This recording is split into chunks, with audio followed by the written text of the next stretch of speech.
This is the Horse Radio Network. This is episode 182 of the Dressage Radio Show on the Horse Radio Network, brought to you by Equestrian Collections and Charles Owen.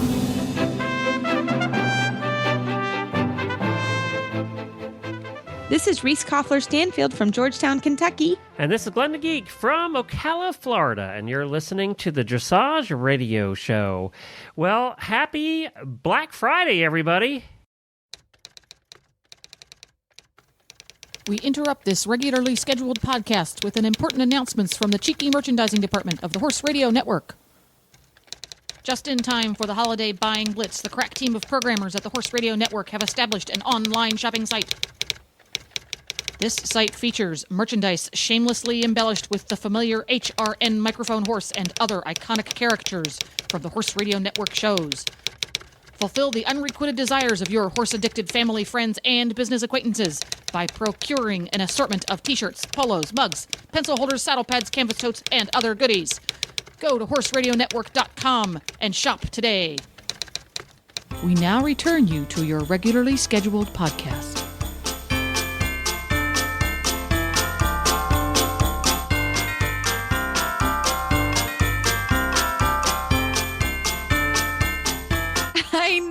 I hope everyone's shopping right now and didn't eat too much yesterday. I never, have you ever gone out? I don't think horse people do. Some people go to tack shops and things, but I don't think there's too many horse people that go sit at 4 o'clock in the morning at Walmart. Well, Glenn, I don't know about you, but Thanksgiving is my favorite holiday of the year. I love it. It's just come, get together, eat, be merry, no gifts. I love it. So I have this thing. I will not go shopping on Thanksgiving Day, but I did mistakenly go into town last year, into Georgetown on Black Friday, and it was innocent. I had to go in. I had to get feed or cat food or something, and I happened to drive by the Kohl's in Georgetown, and I went in. Oh no! You went in. I did went in, and I will be honest, it was great. It was a great experience, actually. Again, Georgetown's a little suburb of Lexington, so it's like the hidden Kohl's, and so there weren't a lot of people. There were great deals, so I'm going to go on Friday. I'm going to go. Yeah, you're going today, huh? Oh, I am. Yeah, I am going. So good luck with that. I'll let you know, everybody, how it goes. If there's a lot of people or a line, I'm going to drive right by. But I will get my Starbucks latte and go back to the farm and start riding. Oh, there you go. Good luck with that fun. Well, Philip obviously is off this week. He had some lessons or something to do tonight because we had to record on a different night because of the holiday.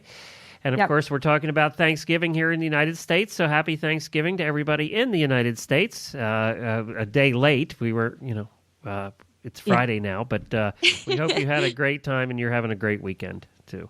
Absolutely. And enjoy the football. Are you going to watch any football, Glenn? Yeah, we do watch some football, and also Jennifer likes the parades. So we end up watching some of the parades as well. Of course, everybody's favorite parade, though, is not on Thanksgiving. If you're a horse person, it's the Tournament of Roses parade on New Year's. It's true. That is a nice parade. That's the one that has all the horses in it. So, and every year on the Stable Scoop Show, we get to interview the person in charge of the horses in the Tournament of Roses parade. So we always hear about the back, what happens behind the scenes of all of that.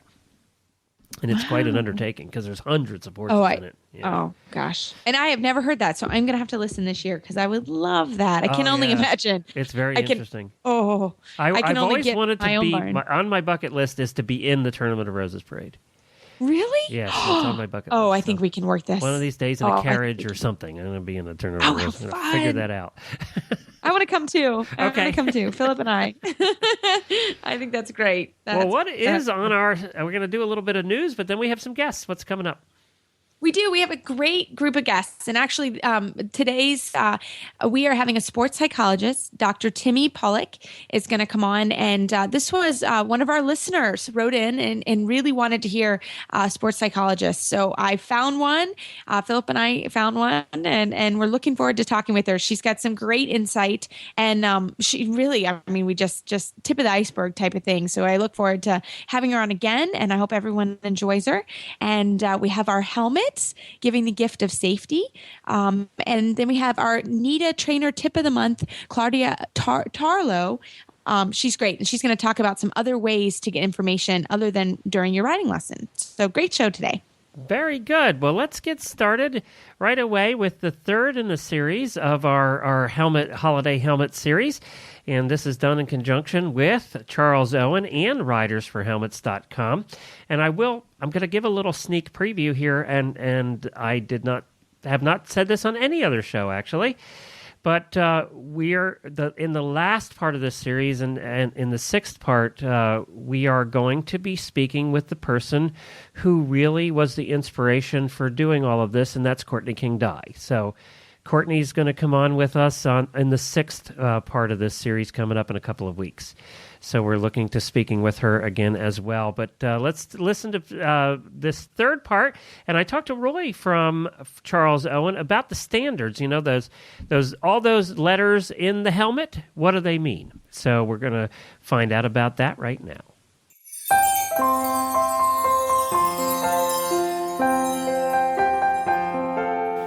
Glenn the Geek here, founder of the Horse Radio Network. We are excited to bring you a special holiday helmet mini-series, giving the gift of safety, purchasing a helmet for your loved ones at Christmas.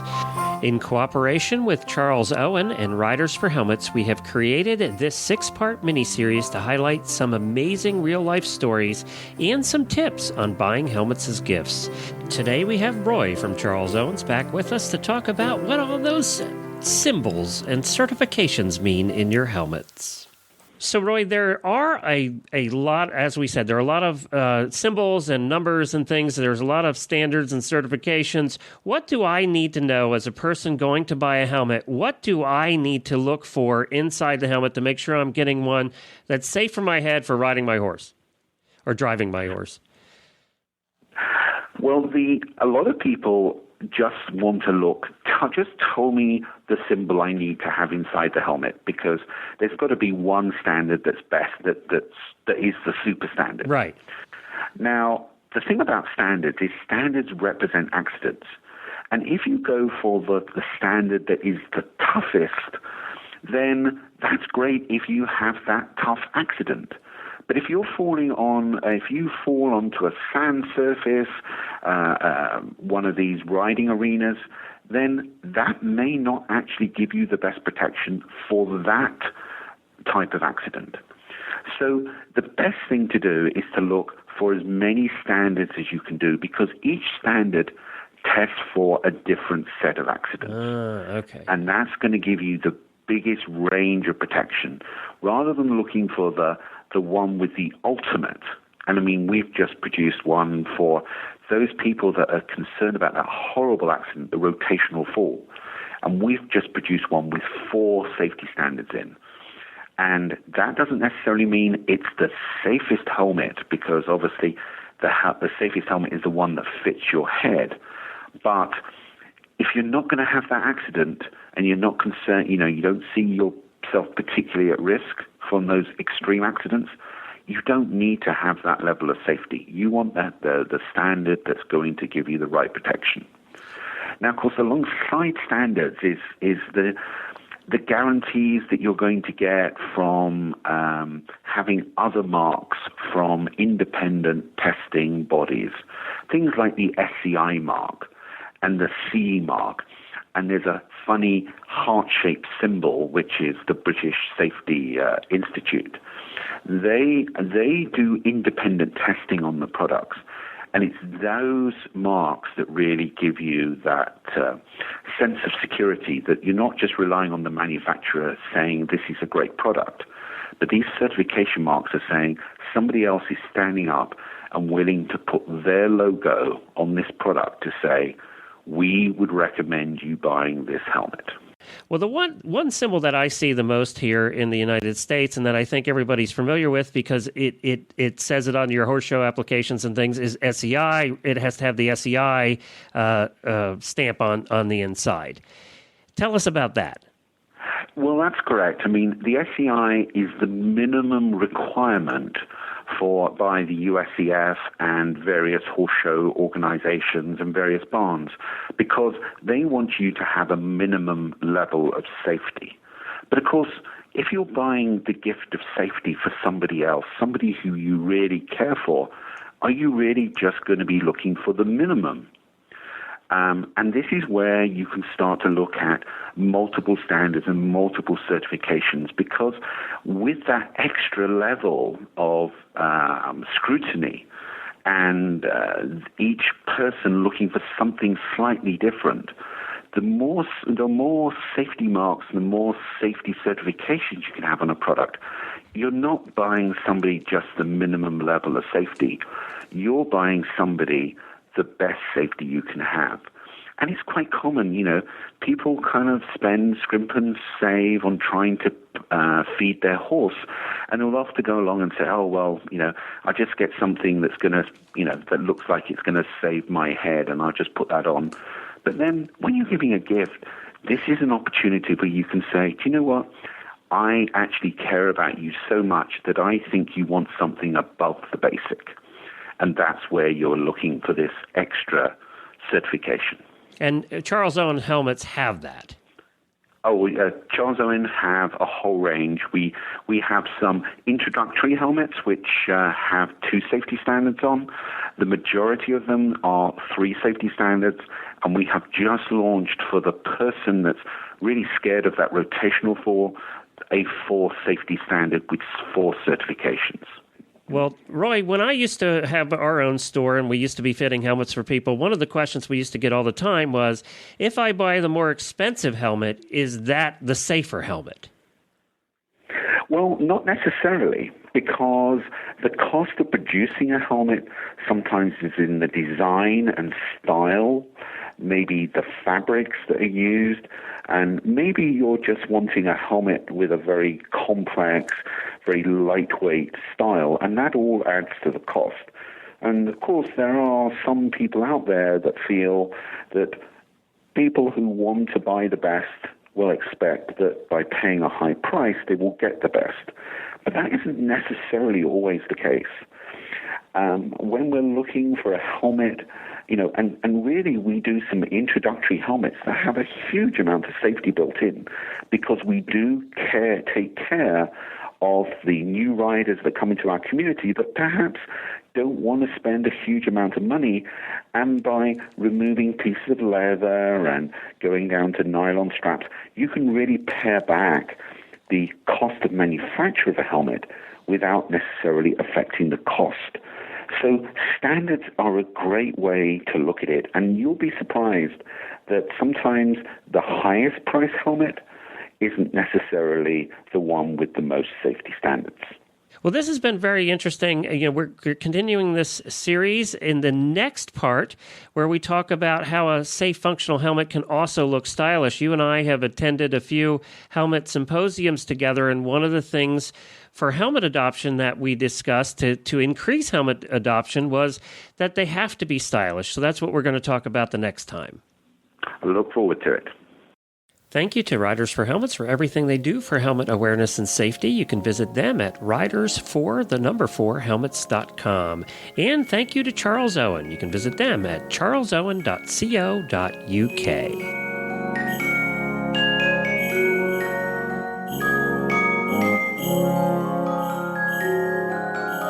So, Glenn, we have a little bit of news this week. There's a new website that I thought everybody would enjoy hearing about. It's called mydressagestats.com, a new tool to help dressage riders improve their scores. So this is a new way. It's a new way for breeders, owners, trainers, and riders to track show scores, as well as to create their own online space in which to save and store all their essential information. So it's very interesting. I have not had a lot of time to jump on and see how it's going to work. But if somebody does, please write in and let us know if it's helpful. But I think it's a really interesting concept. because we certainly, you can really look at your test.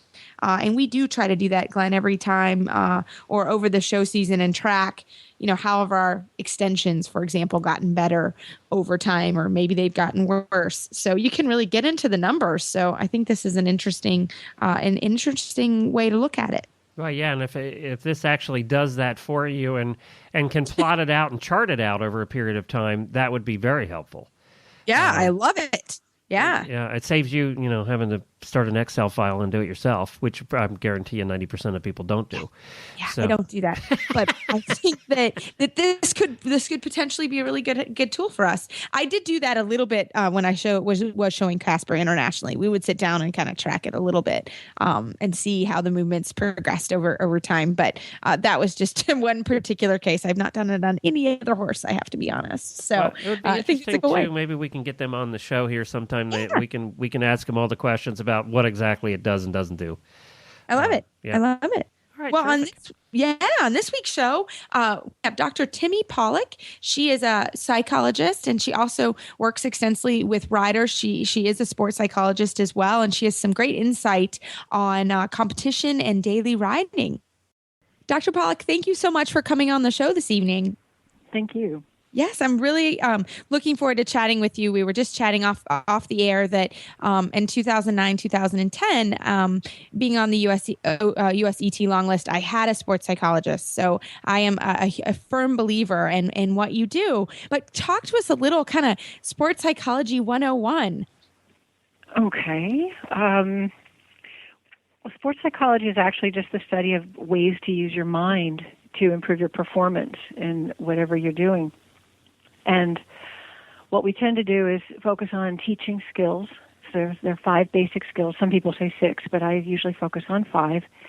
And then it's learning ways to apply those skills to whatever you have going on, whether you're trying to learn something new, whether you're trying to figure out why you're stuck in a certain way, and then how to just get the best out of yourself that you can possibly get for competition. Wonderful. So for a lot of our listeners, there are a lot of adult amateurs. So how would kind of just sports psychology relate to every rider? Well, typically what I get with amateur riders is anything from wanting to improve their performance in the show ring, which is probably the most common request I have, to the second most common is people, especially amateur riders, will have a fall and get a little shaken up or afraid even of riding for a while. And so there's a lot of techniques for helping people get through fears and move on and get back to wherever they left off and keep going. So that's the main reason. And then people now, amateurs more and more, just they really are competitive and they really want to do well. They're spending a lot of money, putting in a lot of time, and if they're going to actually compete, they want to do the best they can possibly do. And that's where sports psychology can really help them improve their performance. And part of what I teach is the primary thing that sports psychology will do for you is shorten the length of time it takes you to become proficient at something. And as we all know, riding is pretty challenging, and it takes a lot of hours to become really good, and we don't want to waste any of those hours in the saddle if we can possibly keep from doing that. And so the techniques of sports psychology help us to get the most out of the time we do ride and to get through blocks or problems as fast as possible. I have a question. Now, when I used to play and coach tennis for a long time, and we, in tennis, there were many books written that said that tennis is 80% mental and only 20% physical. Right. And, I was trying to correlate that to riding as you were talking. How much of riding and competing in the ridden sport do you think is mental? What they actually talk about in sports psychology is that's not the 80-20 percentages there are a little bit not quite accurate. Okay. What it is at the top levels of any sport, at that point, what's going to make the difference between the person who wins and the person who doesn't is how well they handle their game mentally. And so they've kind of come up with this number of at 80%, 20%, 20% physical. But at the top level, everybody's good physically. Right. Everybody's got it. So what makes the difference? And it's how does someone stay mentally tough through competition? How do they bounce back from setbacks? And how do they very often stay very focused when at the high level they're often dealing with things like media and a lot of distractions. So the people who are really sharp with their mental skills and know how to stay focused and know what that's all about usually pull it off much better than someone who's been a little loose in their mental preparation. And does throwing the horse into the mix, like other sports, you don't have that issue. I mean, the ball is the ball. When you throw the horse into the mix, that even makes it more complicated mentally, doesn't it? It gives you more to focus on. Yes, in so many different ways. I actually give Reese a is talk laughing. Yeah, she knows. Yeah, we're all laughing. Yeah. Yeah, I actually gave a presentation to the sports psychology groups on working with the equestrian athlete. And I use a comparison. It's like if you're playing tennis and suddenly your tennis racket sees something on the sidelines and goes flying out of your hand just as you're going to take a shot. Or if you're figure skating and you're setting up for a jump and suddenly your skates go flying sideways at 50 miles an hour. That's sort of what we're dealing with the horses. There's always that unpredictable piece. And then there's a really interesting thing, though, on top of that. There are all those things that come with the fact we're dealing with a live creature who has a mind of their own, and they have their off days and on days just like we do. But one of the things we're finding out, I had mentioned one of the things I work with is biofeedback. And one of those types of biofeedback is neurofeedback, which is looking at what the brain is actually doing while we're doing our sport, or where we may have some things that aren't working quite right. We can actually correct them with biofeedback. But there have actually been some studies done where they used a telemetric unit to watch the brain waves of a horse and the brain waves of a rider while the rider's riding the horse. And the thing that happens that's absolutely fascinating is a thing called entrainment, where the two brains start to look similar pretty quickly. And they're beginning to think that's why, like we say, horses know when you're afraid and all that. It's probably more basic than that their brains are picking up what our brains are doing. They're in training, and they're actually feeling fear too. If our brain is in fear, theirs goes into fear also. And so there's just some new little twists coming up through some of the research being done that we're finding out it's not a tennis racket. It's far from that. And there's just all these other factors coming in here, like which brain matches which one. Does the rider's brain become like the horse's? Does the horse's become like the rider? And they're actually seeing a few things with some of the work they're doing with that it's not one directional. It can be either way. Interesting. So there's a lot going on there. And Dr. Polk, you were also you kind of touched on performance improvement in competition. Mm-hmm. How do you start working with a rider to do that? Okay. If I have someone come in the office and that's what they're looking for, the first thing I do is do a good assessment of where are they now, what have they been doing, how long have they been riding, what kind of riding, what level, what challenges they've typically had in their riding in general, and then lately with their competition, is there any one issue that's coming up? And the most common is just getting too nervous and not being able to stay focused because they're too nervous. And with that one, I usually use, again, I'll go through some of the mental skills with them. And typically when someone comes to the office, I focus on the skills that I think are going to be the most helpful in the moment. And for something like nervousness, I found we were originally taught deep belly breathing, where you just really learn to slow your breathing and breathe very, very deeply, and you'll become relaxed. Well, kind of a funny things happened. There are a number of people, and I was one of them. When I would be in competition and I'd try to do this deep breathing, I'd feel like I was suffocating. It didn't work. So what I use now is there's a piece of biofeedback equipment called the M-Wave. And basically there's a couple of them out there, and they're heart rate variability measures. And what that is a measurement of relaxation. If your heart rate variability, what that means is when you're relaxed and you inhale, your heart will speed up very, very slightly. When you exhale, your heart slows down very, very slightly. And so that's how we can tell if a person's relaxed or not. So with this piece of biofeedback equipment, it's very tiny. It's about the size of a cell phone. The person can actually practice relaxing in different situations, including on the horse. There's an ear clip they can actually ride with it on. And so I teach them to relax using this piece of equipment because it tells them if they're truly relaxed or not. They will know when they're doing it right.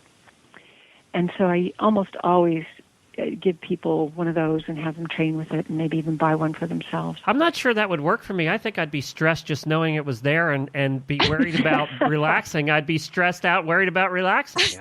Right. Oh, Glenn, you would need lots of sessions. Right. Well, what you would do is you wouldn't just use it in competition. You'd practice with it at home first. Okay. All right. Until you got to where you knew what it felt like to be in that relaxed state. You knew how you had to breathe to reach that point. And then you can recreate it anywhere, even without the equipment. And so in between a point and tennis, you might just take a few moments and put yourself in that state of mind, do a little bit of the breathing that you know would work, and it would probably calm your system down quite a bit. And that's what we do with the riders, too. Another one I heard, too, and that I've heard in the past that really works for people is singing, actually. Yes, or humming. Yeah. Because it actually, one of the things we know from the biofeedback work with the brain, it activates the right posterior part of the brain, which is very relaxing. And so humming or singing, but humming particularly because you're not using words, it activates and relaxes your whole system. And you pick a song or a tune that is your relax. All of us have the ones that just mellow us out instantly. Exactly. Yeah. Exactly. And that's one of the other things I'll have writers do is if they like music or feel like it's helpful to them, I have them go home and go through all their music and find some songs that either relax them for that or energize them if they need a little of that just before they go in the ring. Some people actually need energizing. They go flat rather than get too excited. So we'll work with music. I'm sure you saw with the Olympics with Michael Phelps. Yep. Every time he'd swim, he'd have headphones on when he'd come out. So the minute he got in the pool. Mm-hmm. Yeah. And he was, I don't know exactly what he was listening to, but it was either some sort of... well, with Michael Phelps, it could have been anything. It could have been. But it helped him focus because he couldn't really hear what was going on around him, and he could just get into his space whatever way worked for him and just stay there till just before he swam. Which are you, Reese? Are you the need relaxation or need an upper right before? No, everybody knows me a little better now. No need for an upper. That's for sure. I used to get so nervous though. I think when I kind of changed into the young rider ranks, and then I kind of felt like that things got even more important in my riding career. I really went through a period of time. I would get so nervous. I would ride around the ring and I couldn't feel my feet. Like, I just couldn't feel my legs. I would get so nervous. I've heard that from a number of people. Yeah. It was awful. So one of the things that, and for me, working, when I worked with the sports psychologist that I worked with, for me, it's having a really good, but also how do you plan, like you were saying, if the horse, something happens, things happen. But, for me, I was very much a plan kind of girl. I know now an hour out from my ride, even if it's a young horse, an hour out, I have to focus on that horse. I can't do anything else and can't have a lot of activity around me before I go in. And, when I go around the ring, I have to wiggle my toes. I learned that just wiggle my toes. And once I can get that feeling, I'm good. So, I've had to learn over time, just how my system works. And I think everyone is different. And you really do have to work at it. Yes, exactly. And that's where with each individual rider, it can be completely different what works. And so I may use a different set of the mental skills with each rider. And it's a matter of a little bit of trial and error. And I always have the riders keep a journal, keep a log of what they do, what they try, how it works. And they come up with their own plan and their own routine that will work for them both to bring their focus in so they're really where they need to be for the competition and to be in the right amount of relaxation or stimulation, whatever it is they need for the competition. But so part of it is, first of all, even becoming aware of what do you need and what's going to work for you. And then having a plan. and then using that plan. I think too, nervousness is one thing, but you were talking about focus, and I have severe ADD, and I'm not the only one out there that has that. But even when I was competing and doing things like that, my mind still I had to really, really work on focusing. Is that a common, or am I the exception to the rule? No, you're not an exception, Okay. and a disproportionate amount of riders, or actually athletes in general, do have ADD. Yeah, because we're type A, fires, in the Chinese scale, Yeah, and part of it is when you're in competition, you're really kind of stimulated and more excited, more aroused. And that actually makes a person's brain who has ADD come online and work better. Because ADD is a slow brain. Right. And so when you get really stirred up, it'll actually start to work for you. So a lot of athletes love that feeling if they have ADD, because it makes their brain actually work better. Well, and what happens, though, is if you get really to the point of unconscious competence, that's when your brain then starts to wander a bit. When you get really, really good at something, and right. you have to concentrate and focus on it, less than in your training stage, you start to get in trouble again. Right. And tennis is extra tough for that. Well, I'm not even just talking tennis. I'm talking riding, to get to the point where you're comfortable with your horse and everything's comfortable again, where you get through those learning stages to the point where you're unconsciously competent, is the point where you can get in trouble again at the higher levels. You can, if you become kind of complacent and don't really focus on it. One of the things I do with dressage riders, it's something I started doing a couple of years ago with some of the young riders I was working with, because kids tend to get a little distracted yes. too. Yeah. Yes. And so we came up with a technique. And they're not unconsciously competent yet. No, they're just drifty. No, that's right. Especially some of the teenage girls. They're just sort of thinking about welcome to my world. Exactly. Welcome to my world. Teaching them. Yeah. So I worked with this one girl, and we came up with a technique that I now call scripting, where I have them actually write out their test and write out the instructions to themselves of what they need to think about with each movement. And then I have them take those instructions, and hopefully they're short enough, and we work on making it very brief, maybe just a few cue words to remind them of what they're thinking. And I have them record it in about the same time frame it would take to ride the test.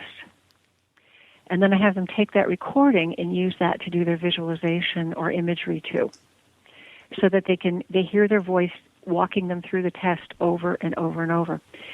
And that's in part because as long as you're thinking about what you need to do, you're not thinking about what's going on over in the ring next to you, or what you're going to need to cook dinner tonight, or your mind can't drift to something else as easily if you have this prepared script and you've written it, you've practiced it in your head. The second way to do that would be to have your trainer actually record their instructions to you riding through a test, and then practice your visualization listening to that recording. And what the feedback I get from riders who use this is they say it's like everything else disappears, and they have their script and it just runs through their head at the appropriate time, and they just do what they need to do. And so it helps with focus, it helps to limit distractions, and it gives them something to think about, and keeps them off of a lot of the negative self-talk. If there's a mistake, they make an error or something, they don't go for the next 3 minutes think about how bad that was. They get right back on task and to the next instructional set for the next movement. So that's one of the little things I love doing with riders in competition, because it is seeming to be pretty effective for most people.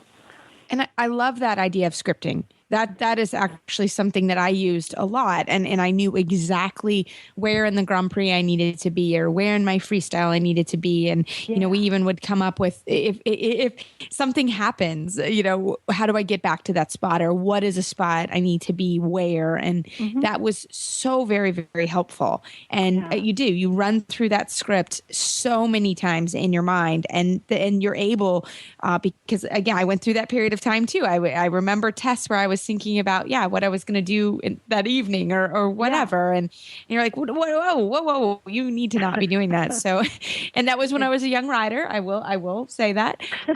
So you have to go through those times in your life, and you have to, in your riding career. And I think as you get more experience and you do it more often, and you know what zone and how to get to that zone, it goes so much better.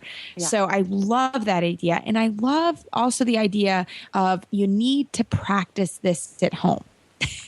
It sounds so easy, sounds so logical, but that is something I found in my own training and riding.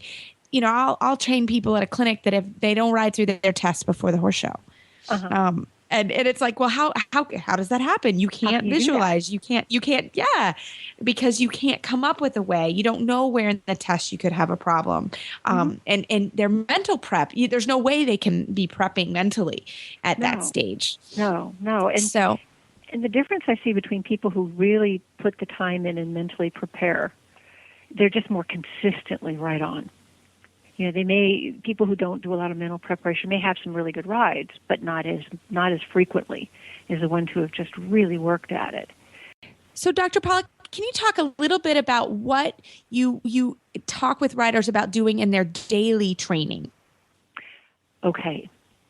The number one thing I have people do is what are called daily goals or process goals. Most of the time as riders, we get on, we warm up the horse, we kind of think through what we're going to do, and almost wing it. We have an idea, but it's sort of like what we feel like doing in the moment. What a lot of the research in sports psychology has shown, and at the U.S. Olympic training centers, they require that the athletes keep written journals of what they do every day. And so with the riders, I'll have them start with a plan. You can change the plan if you get on the horse and something's a little different. And to write it down. What are you going to do today? And then the second thing you do is after your ride, get off and write what you do, how'd it go, and any thoughts for what you want to pick up and work on tomorrow. And then the next day, you pick up your notes and remind yourself what you did the day before and what you were thinking about and what you want to do that day on your ride. And so you end up with this consistency. You aren't just doing hit or miss, doing a little of this, a little of that. You're very, very clear about what you're working on, especially if you take a lesson. I want the riders to actually write down what they learned after the lesson. As soon as they can, just go sit down with their notes and write down what they just learned, like 2, 3 things, 4 things, and then review that before they ride the next time. Because, again, the studies have shown that if you don't do that, more than half of what you learned will be lost. And so this is another way to really increase or actually decrease the amount of time it takes and increase the learning speed, because you don't lose that information. You've got it right there in front of you in writing. And they're actually process goals or daily goals where you write down, here's what I'm going to do.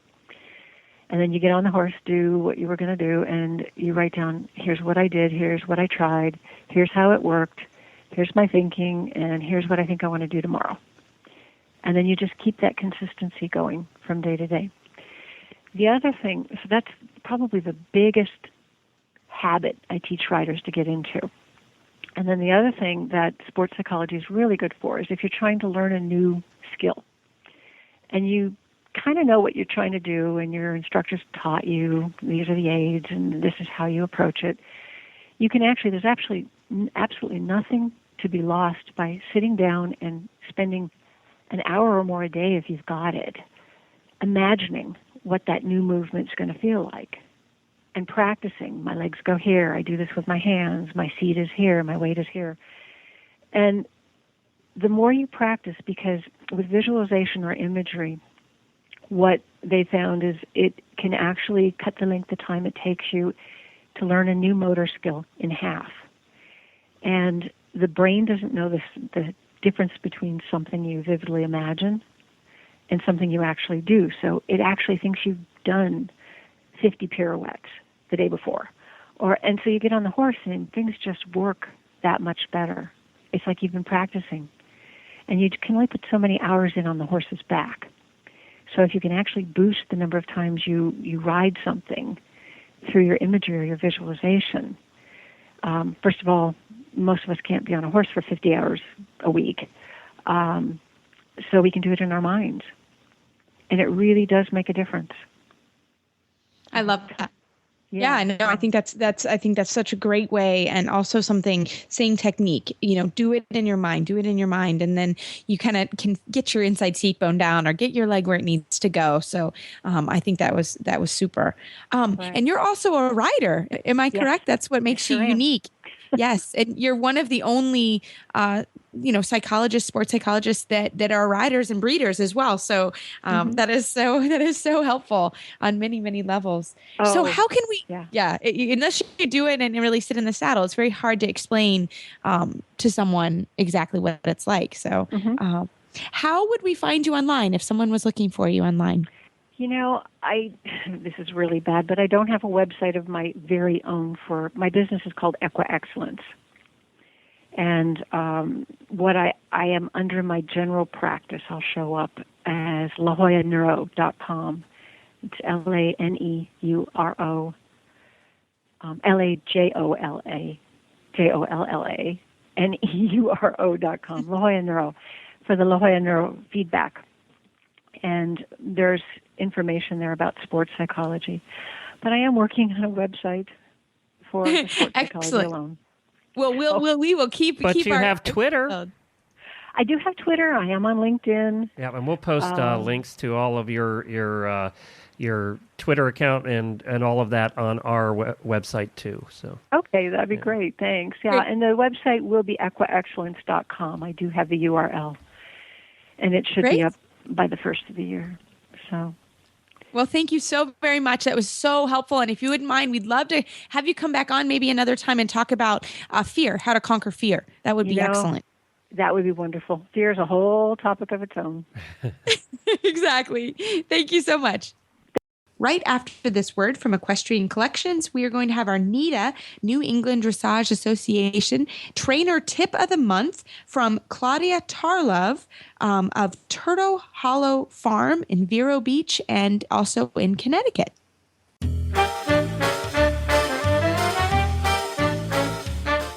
Hi, Glenn here from the Horse Radio Network, and I am with Debbie from Equestrian Collections with Equestrian Collections Product of the Week. This week I'm going to be featuring the MDC Super Sport Stirrup. They actually come in two styles, but basically the thing that sets these apart are the footbed. A lot of your listeners, I'm sure, are familiar with the NBC stirrup line because they're really top-of-the-line stirrups. They're the ones that have the little turny thing at the top where you can put your feet at any angle for comfort and to make your feet more correct in the stirrup. But this new one has a very wide base with non-stick aluminum padding. That base is about 2.5 to 3 inches wide. And when you put your foot in that stirrup, you are secure. Your foot doesn't slip. You won't feel like your foot is going to slip. You really feel secure. It's great for fox hunters. Particularly, we were thinking fox hunters would love these because there's lots of good stability. And also, they come in with a flex side, the flexible hinge, which you can move your foot back and forth and you can feel that, or they come in the more traditional one without that flexible hinge for those who want a more traditional look, like in the show ring. But if you're the jumpers, the fox hunters, anybody, beginners, anybody that wants a really solid feel should get these stirrups. We've had trainers that got on my friend's horse who has this stirrup, and she said, "Oh my God, where did you get these?" Because they feel so good. Now, they're not inexpensive. The ones with the flexible hinges are $200, $199.95. So they are for the serious rider. But I highly recommend them. Really, the minute you put your foot in them, you're going to feel completely different and a lot more secure. Well, and the other thing about MDC is it's top quality stuff. This is the good stuff. This is made to last, and it will last. Yeah, I highly recommend it. Anybody that even also has any kind of knee or leg issues, they'll find that these will help alleviate some of that as well. And, of course, this is the MDC Super Sport Stirrups and MDC other stirrups on there as well at equestriancollections.com. Just search for MD as in dog, C as in Charlie. And I also want to mention trail riders. They are great for riding on hilly trails, too, for that secure feel. Especially with the wider foot base, that would be exactly. That would be good. Thanks, MDC Glenn. Super Sport Stirrups at equestriancollections.com. Claudia, thanks so much for coming on the show this evening. My pleasure. So you are our NETA Trainer Tip of the Month. And Claudia, what do you want to give us a tip on tonight? Well, I think all riders, especially the more experience we have, we gather information from a variety of sources. We think of our training frequently from the standpoint of a lesson on our horse. But for many riders, they've had to come in to the sport through a variety of directions. And so most of us are the riders we are based on all of our riding experiences outside of our lessons as well. Some riders, for a variety of reasons, are limited to how much they can train on a horse and to advance their understanding and riding skills. And they've had to find alternate ways of training. A lot of this has to do with people who work in full-time jobs or raising families, have to take off time for education. And so they have to think outside the lesson box. And I was fortunate to learn from every opportunity I had while I raised a family when I had a full-time job. And as much as learning from every opportunity, I also had to learn from every mistake I made. But from a variety of disciplines that I enjoyed, I gradually directed myself into dressage. And while I had a nice average family-type horse, I appreciate how dressage made him look and feel above average to me. So while I was raising a family, I really had to think about what my goals would be. And I set some concrete goals, which was I'd like to confidently ride and train at the FEI levels. I was not in a position to start with an FEI horse, so I was able to find a schoolmaster who was retired, required a lot of care, a lot of maintenance, and I was able to ride him for a short time until he had to stop because of age. But it was almost like forming a blueprint for what I needed to do in the future. So that was very helpful to me. But there are other things that I did that I think were equally helpful, and these are things that I pass along to a lot of my students who are passionate about what they do, but don't have a great opportunity for riding a lot of different horses. So a lot of the things that I did were volunteer-based. I got involved in my group member organization, one of which was NETA. I did a lot of scribing. I did a lot of grooming for competitors. I audited as many clinics as I could. I spent a lot of time in warm-up areas of competitions and watched and tried to understand what people were doing, why, what their horses were about, and get a deeper understanding of what I was looking at. And then perhaps one of the best things I ever did was I participated in the USDFL program. And while that is geared towards judging, I found that it also finely tuned my evaluating eye and helped me be more articulate in explaining what I was seeing. But volunteering for all different types of activities is a really, really helpful way, whether you're scribing, scoring, just getting involved. I find is really, really helpful. And a lot of my students have begun to do that and have great stories to tell about what they've seen and what they've thought. And, it's just been a real positive experience for all of them. So that's one of the things that I would say to riders or aspiring riders who have a limited availability of a horse to ride or a trained horse to learn on. Oh, I love that. Other things, Yeah. No, I was just going to say, I also participated in the L program. I did it in the instructor certification program. If there's one in your area, they always need riders. They always need people to help. But the L program is phenomenal and really, really something that I also encourage everyone around to do it, because you learn so much by that program, just sitting in the sessions. So that I agree with you. That's wonderful. And tell me, did you find, even though you're going into the program thinking about judging, I found from a riding standpoint, a training standpoint, a competitor standpoint, I came out of it with so much more than I anticipated going in. Absolutely. Very, very yes. helpful. Absolutely. And it really is incredible what I got it just from being a trainer, kind of taking off the trainer hat and going to when we go through tests and saying, nope, that's going to be a 7, or nope, that's going to be a 4. And this is why. That was so very helpful for me. And then my students can understand, okay, from a training perspective, let's say that stretchy circle has improved over time, but it's still not good enough for the test. You're still going to get a 6 and not the 7 or 8 that you want. And this is why. So I think, that was extremely helpful. And I also learned how to read the tests better. All the tests have directives on them. And I can't say, honestly, I'm embarrassed. So much free information right on that test sheet. Exactly. And understanding. Oh, yeah. I'd ridden a long, long time and not really looked at that. It's not in the USDF test book. By the way, everyone, you've got to get the USEF test, and they have the directives literally right next to, what's going to happen in the test. And, that was so very helpful. So I agree. There's free information. Just read your test.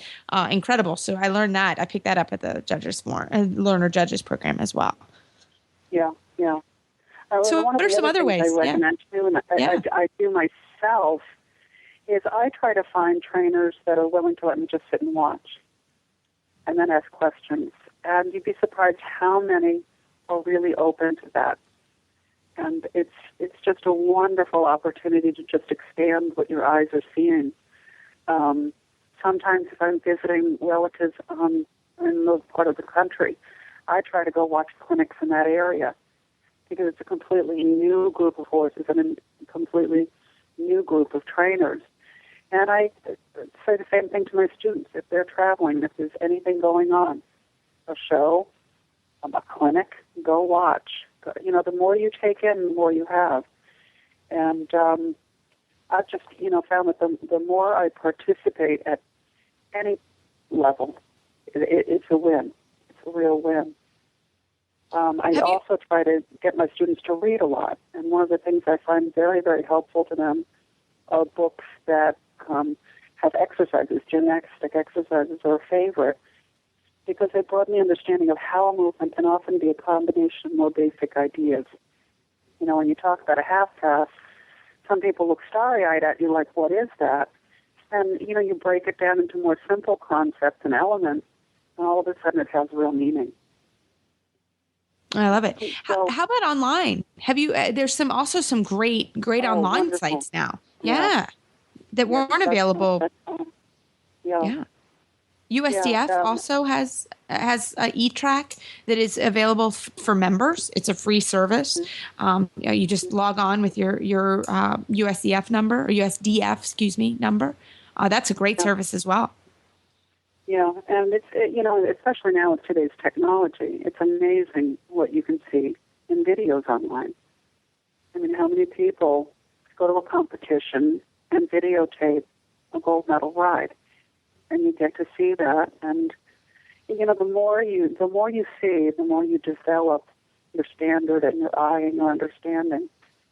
So I mean, technology has been a great advantage, and to be honest, it's something that I didn't have in my early years. I mean, really, for me, the computer is a lot more recent than it is for a lot of the young riders.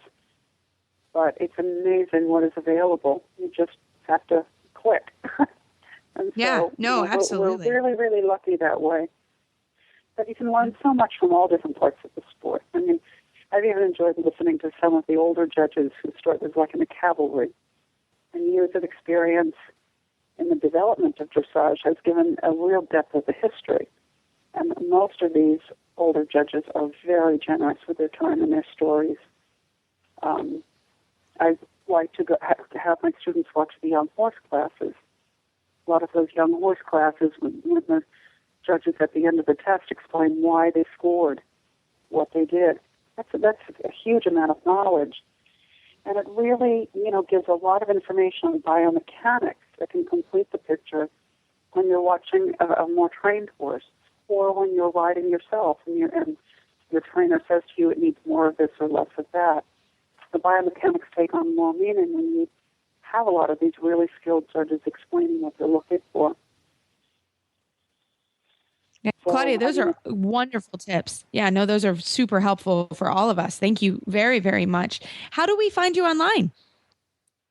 We have a website. It's turtlehollowfarm.com, and that's a link into our farm. We have a farm in Vero Beach, Florida, and it's just a nice, relaxed winter training facility. And then I have a small farm in Connecticut that's a little smaller, where I go during the warmer months and just chill out a little bit. But we have a great time down here in Vero Beach. We just started our season, and we'll be here through May. Well, great. Thanks so much for being our NETA Trainer Tip of the Month, and we look forward to seeing you in Florida. Okay. Thanks for having me. I enjoyed it. Cut right there. That was great. Thank you very much. Great. Claudia, that's perfect, and it'll fit in really well with the sports psychologist. That's perfect. Great. Okay. Well, I had a great time. I've never done it before. I hope it works. Yeah. No. You were great. We'll send you the link. It'll go live on Friday. And please put it on Facebook, on your website, where however you want to use it. We want more and more listeners is great. Okay, we'll do. Great. Well, have a great Thanks, Anna. You have a great Thanksgiving. Okay, you too. Thanks. And I'll see you down there, Claudia. I'm heading down January 2nd. Okay, great. All right, we'll see you. All right, bye. Sounds good. Bye-bye. Bye. It's always good to have the trainer tips on here, and I think they're pretty popular. And don't forget that Jennifer, also Coach Jen, does them or replays them over on horsetipdaily.com. So she has over 700 tips gathered over there. So if you just want to hear tips, that's all you want to hear from every kind of expert in any kind of field. I think we've had over 150 experts over there. You can just go to Horse Tip Daily and you just get the meat of it, and they're all about 5, 10, 15 minutes long. Plus, I want to mention to everybody, as you're doing your holiday shopping, we have something new for you. We've been bugged about this for years. Listeners have been bugging us, and we finally did it. We now have a merchandise store. The Horse Radio Network merchandise store is now open. You can go to hrnstore.com or find a link at dressageradio.com. Any of the websites has a link to it. And you can get Horse Radio Network with the logo with the cute little microphone horse. You can find hats and saddle pads and mugs and all different shirts and all different kinds of things over there. That for that person in your life who loves our shows, this would make an excellent gift. It's the first time that we've ever sold these, so this is the first year you're guaranteed to not be getting somebody they don't have it already. This is the first time. So head on over to hrnstore.com, or any of our websites has a link to it, and you can find the Horse Radio Network of merchandise. I love it. I'm not going to have to do as much shopping now. That's right. Not as much Black Friday. Oh, it's great. I can't wait. Travis is definitely going to get one in his stocking. Well, now I wanted to mention too that we have some merchandise over there too for the Horses in the Morning show, which is like our most popular show on the network, and we're slowly going to be adding in as time goes on all the other shows with merchandise for the Dressage Radio show. But we're going to be doing that over a period of time. We just didn't have the funding to do it all at once. So that's what's going to be happening as far as the individual shows are concerned. But you can get that. Everybody loves the Horse Radio Network logo with the little microphone guy. It's perfect. Yeah, so that's why we decided we needed to bring out the product line with that. Love it. Love it. So excited. Everyone go buy it up. I love it. Well, this has been great. You have a terrific weekend. Philip will be back next week, right? Is he coming back? Absolutely, he will. And he was sorry that he couldn't make it work tonight. But it was 2 against 1 on going a little bit early this week. But I hope everyone had a great Thanksgiving and a safe travel weekend. And you can find our show notes and links to today's guests on our website at dressageradio.com. Follow us on Facebook. Just search Dressage Radio Show. Follow us on Twitter at Horse Radio. My website is maplecrestfarmky.com, and my email is reese@horseradionetwork.com. And we want to thank our sponsors today, Equestrian Collections, and also Charles Owen for being part of this. And don't forget to check out all the other great shows on the Horse Radio Network at horseradionetwork.com. And if you want a little silliness every morning, you can go hop on over to horsesinthemorning.com with Jamie Jennings and I. We just have a little fun there and talk about horses every morning, and it's our live show that we do. And that's about it. I love it. Well, everyone also hit the new merchandise. That's so exciting. And everyone, keep your heels down and your shoulders back, and we'll talk to you next week.